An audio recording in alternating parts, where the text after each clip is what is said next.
Now, in this video, we're going to look at how you can be able to work out question 1. That is planning experiment unit 5, paper 5, 9702. If you're new to Proplan YouTube channel, consider subscribing so that in time I'm going to upload more tutorials, you'll be notified. Usually question 1 is about planning an experiment you can be able to use to find the result of some of the question you'll be given.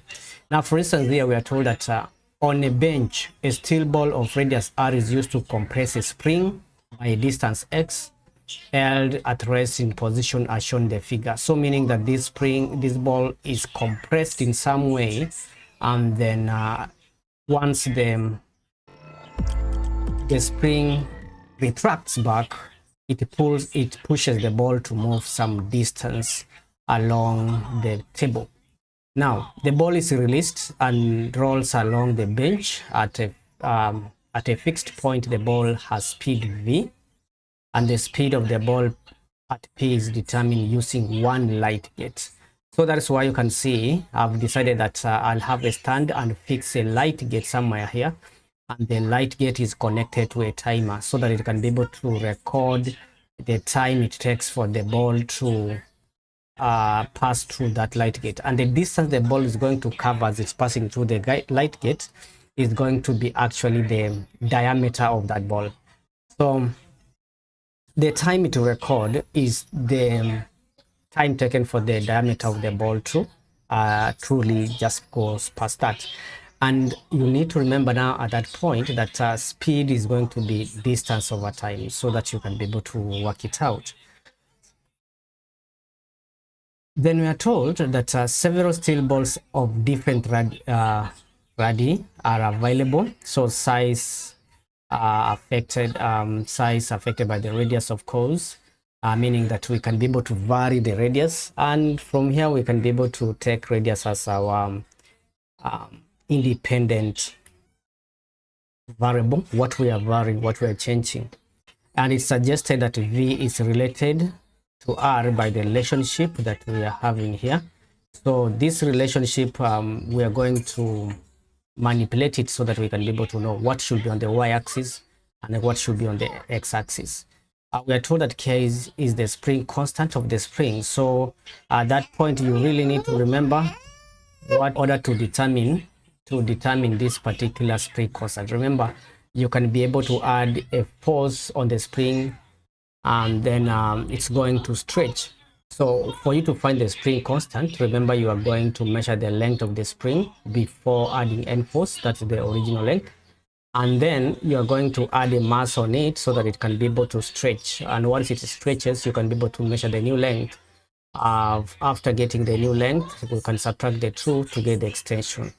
And if you do repeatedly with different loads, you are going to have a set of data values which you are going to use in order for you to draw a graph of force against extension, and then you use the spring constant. Get the spring constant using the gradient of the graph. But all that, I'm going to discuss them in this particular question. Further, we are told that where k is the spring constant, rho is the density of the steel ball, y and n are constant.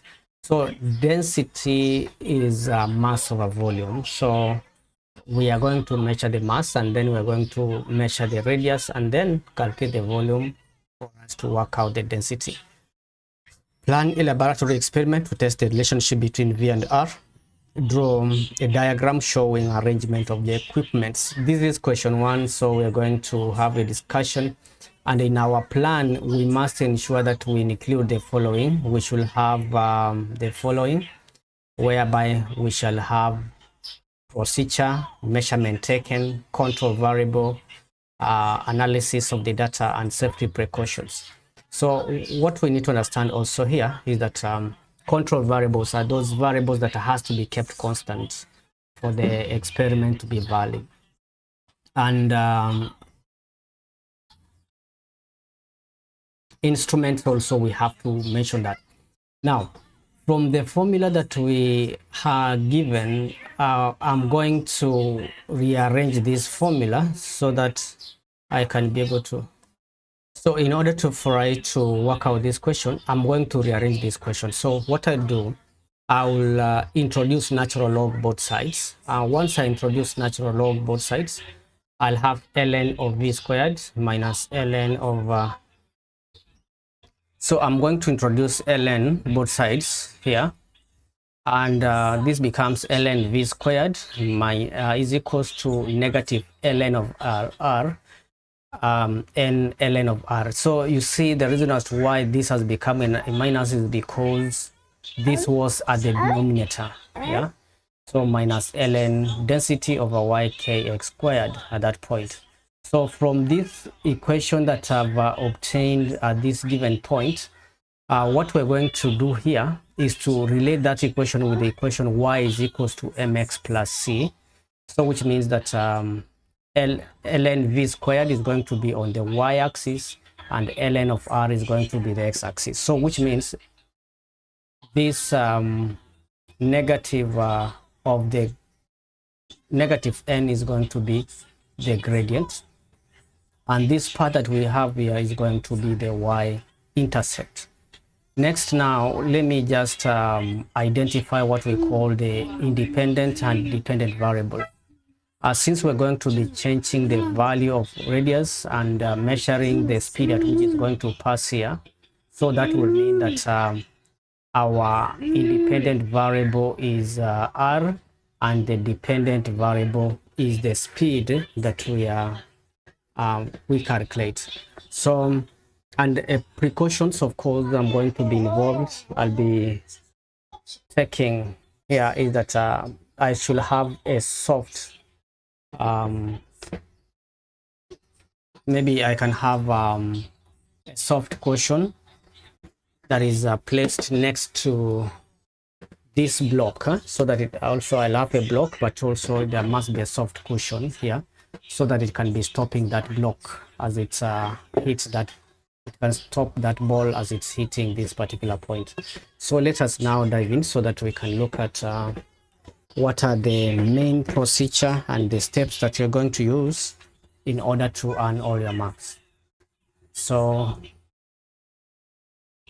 the first thing also you need to notice is that whenever you are given this paper, you have to ensure that the diagrams are drawn, and you must ensure that you label all your diagram, all the apparatus that you have used. So you can see I've labeled the distance x, I've labeled the point P, then I have the light gate here together with the stand. I have a block that is going to stop this ball, and I've labeled, and then I have a G clamp which is going to hold this part, parts that can be able to move in position. We have a timer that is going to record the time. So those are the apparatus, and of course you're not going to be a super artist for you to earn the marks for the diagram, but the diagram must be quite well labeled, and the apparatus should be well designed, very clear. You have to make sure diagram is clear. Now let's move to the procedure and how you're supposed to explain yourself in the process of answering the questions and coming up with the procedure. So in this case, we're going to say that in this experiment, r is the independent variable and v is the dependent variable, right? Yeah, stop making noise, huh? Yeah, you stop making noise now. Stop making noise. Yeah, there's a guy here who's trying to learn paper 5 physics, planning experiments. Let's be with him so that he can learn with us. All right, so we are going to take r as the independent variable and v as the dependent variable. The distance x should be constant. You can see now here I've tried to mention what must be kept constant, because we have to state the control variables as illustrated there. So I've indicated measurement to be taken and what should be kept constant. I will measure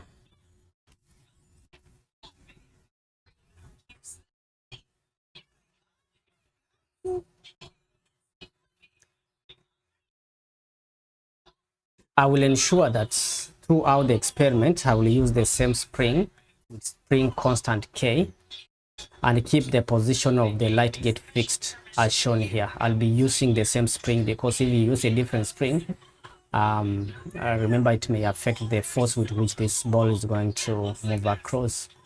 And I will keep the material of the spring of the steel ball the same. So those are the control variables.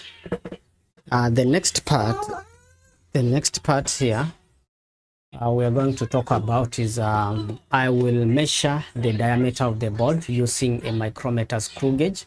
So you can see here I've tried to mention the instrument I'll use at different orientation and then calculate d/2. So meaning that for you to find the radius of this, you have to divide by 2 in order to get the radius. And in that case, you will need to mention that you'll have to do different orientation and then find the average value of R. Then next, I'll ensure that I measure the mass of the steel ball using the electronic balance. Instrument is coming out here clearly. You can see that. And calculate the density using the formula density is equals to mass over volume. But first I have to work out the volume, right? I'll work out the volume first, and volume is 4/3 pi r cubed. That's the volume. Now, finding the volume, of course, I need to ensure that this is changed, guys. I think this I meant volume here. Volume. Using the formula here.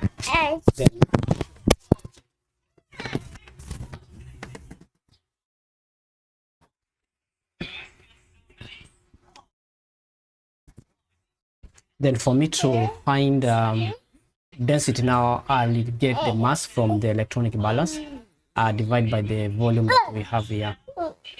I'll determine the spring constant in a separate experiment by suspending a spring vertically, add known masses, and then plot a graph of force against extension, and the spring constant is going to be K. So once I've gotten the spring constant, of course, I'll be able to use it as the value of K. I will compress the spring by a measured fixed distance X. Yeah, you can see here, I'll have a distance X through which I'll be compressing the spring, because I should not exceed this region here. So I should keep it a little bit fixed, so that every time I release the ball, it can be able to move with the same amount of force. Yeah, so the ball, as I compress the spring and release the ball is going to run across, and the ball rolls, interrupts the light gate, and then the light gate is going to measure the time the ball takes for the ball's diameter to pass through the gate. And then to get the speed of the ball at point P, it will be V divided by the distance D. Of course, I'm going to do some repeats there for us to find the average value of V.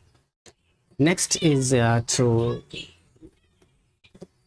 plot a graph of ln V squared against R.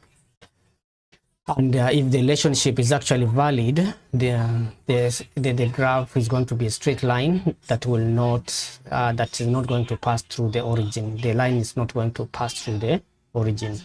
So it will have an intercept, and to determine n, it will be negative of the gradient. And from the y-intercept, I can be able now to get the value of y by rearranging this particular equation that we are having here. I will ensure that the G-clamp is well fastened and the block is fixed at the end, and to ensure that there is also a soft cushion to stop the ball safely. And that's now the precautions that I was talking about in this particular